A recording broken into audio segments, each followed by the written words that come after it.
One of the biggest challenges that I see, anyways, especially with getting younger folks involved in the outdoors, is a critical component, and that's called education. And the Alberta Fish and Game Association is, I guess, considering the idea of introducing some education programs to the school systems. And a real pleasure to welcome the second vice president of the AFGA, Dave Doonanco, to the program. Dave, thanks so much for taking some time and chatting with us. Yeah, you bet, Michael. Thanks for having on.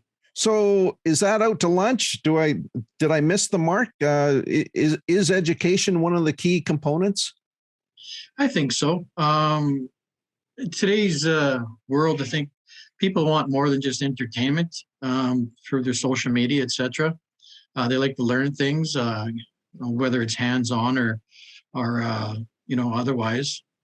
Now, you are a former teacher, so I guess you know of what you speak of. What kinds of education programs would you like to see introduced into the school system? Well, I think what we have to do is we have to sort of go along with what the Alberta education curriculum has already. They do have an environmental outdoor education component, but I think there's enough things that we're involved with as an association, like through Habitat and such, that we could expand beyond that and look at maybe the sciences program and things like that, where we could provide units and lessons that teachers could use in their classrooms to educate along the lines of what's required in the curriculum. Now, is it your thought that these would be programs delivered by a teacher, or would they be delivered virtually through social media? So have a syllabus designed around a sort of a compact YouTube video series or something like that? I think we can do more than one angle. I think we can do both of those. There's some teachers I think that are comfortable with the program that we've developed. They would have maybe some background, and others maybe wouldn't. So that's where we could have something virtual, or even possible that we take a look at the members that we have, let's say in an area, be it Edmonton or Lethbridge or wherever, and maybe we have some of our members who have some skills and knowledge, and they can do more than just a virtual. They maybe could come into a classroom and help out that way as well. So I'd like to have multi-aspect. So I guess, to be clear, it's not just focused on how to hunt or how to fish. It's going beyond that, and maybe showing students our involvement, our interaction on the land base. Yeah, for sure. It's not, I was kind of looking at it in maybe 5 major components, hunting, fishing, shooting, habitat, and outdoor skills, right? Where, maybe not all those components would be part of, that would be delivered in the school system. Some of the education component, I think we need to address just our members outside of the school system as well. Do you think, Dave, that there might be some hurdles to overcome in terms of, even within the general public, there are strong feelings towards hunting and maybe even angling. But when you start to reach out to kids with those kinds of topics, do you feel that there could be some pushback? Well, absolutely. I'm quite certain there would be in some instances, but I think it's the way you present it. Like, for example, it's kind of interesting that, especially if we look at firearms, for example. There's a lot of people that are dead set against them, but what they don't realize is part of the health curriculum, you would think, would be teaching about safety. It's not so much that maybe people don't own firearms themselves. What if their kids are in a house that has firearms, right? And or something like happened a few years back. I think there was an incident in, I believe it was New Brunswick, where there was an active shooter, and the police moved in, and they hear a shot from behind them.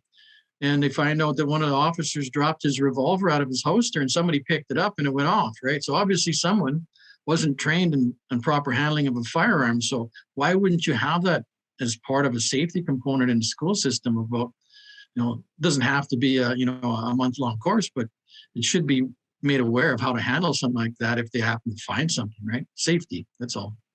What are your next steps in terms of moving this forward? Well, I think what I have to do, or what we should do, is develop a committee within the organization and sort of outline those five major areas. And from there, what we'd look at doing is some individual types of lessons under each of those. That's outdoor skills. We could be talking about fire lighting, how to build a shelter in emergency situation.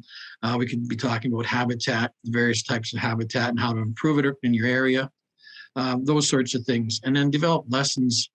And at the same time, the component that would fit within the education system, we would have to sort of move along the lines of what the curriculum is looking for, their objectives, their goals, etc.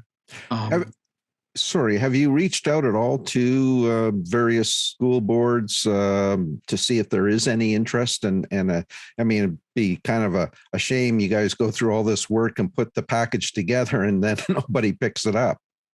Yeah, no, for sure. Actually, there is. I have looked through Alberta Ed's curriculum on the environmental outdoor education component, and they do have sorts of packages available. So other groups have already done this, and they just make it available on the website so teachers can go there and see, okay, we have this particular lesson on aquatic habitat, for example, that is part of the environmental outdoor education program.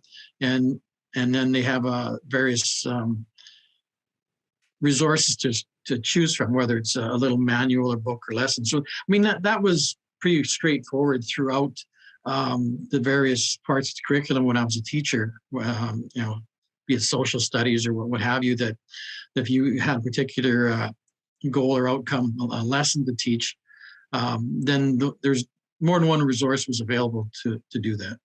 And that's kind of what we would look at doing.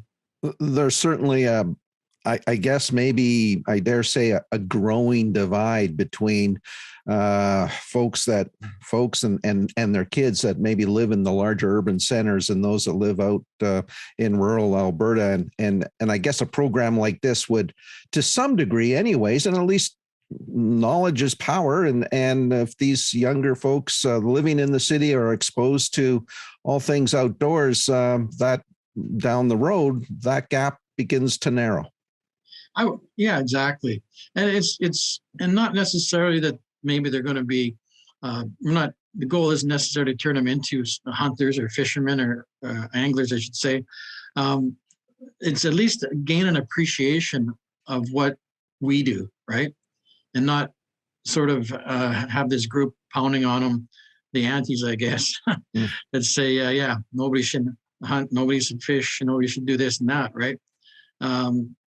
Yeah, sure. And the other part, I guess, would be the safety aspect that I mentioned earlier, and that's survival skills. I mean, everybody at one point maybe is traveling between cities, and if they know how to light a fire, build a shelter, some of the basics of survival in our winter environment, I mean, that might help save a life down the road even. All right. Dave, we wish you continued success with putting this program together and look forward to chatting with you again soon about where things stand in pushing this forward. Thanks so much for your time today. Yeah, thank you, Michael.